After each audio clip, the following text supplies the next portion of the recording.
ఈ ప్రపంచంలో బయటకు కనిపిస్తూ కొంతమంది అధ్యక్షులైన నియంతలు ఉంటే వారి ప్రయాణం పతనం అంచుకు చేరే వరకు బయట ప్రపంచానికి కనిపించని రాక్షసులైన పాలకులు మరికొందరు. ఈ జాబితాలో ప్రధానంగా ఇప్పుడు చర్చకు వచ్చిన పేరు సిరియా అధ్యక్షుడు బషర్ అల్ అసద్.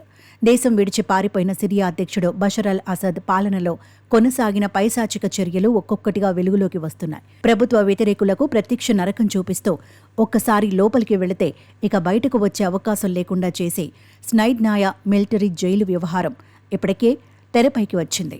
అసద్ తన నియంతృత్వ పాలనలో రాక్షసంగా వ్యవహరిస్తుంటే తామేమైనా తక్కువ తిన్నామా అన్నట్లు అధికారులు వ్యవహరిస్తున్నారు.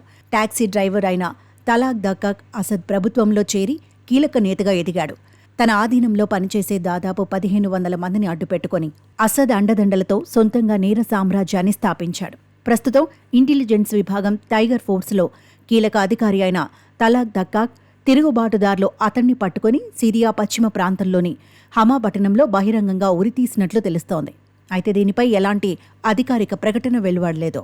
తాజాగా తలాక్ దక్కాక్ గురించి సంచలన విషయాలు వెలుగులోకి వచ్చాయి. సుమారు 1500 మంది తలాల్ దక్కాల్ ఆధీనంలో పనిచేసేవారని, వీరిని అడ్డుపెట్టుకుని ఇతడు కీలకంగా ఎదిగాడని అంటున్నారు.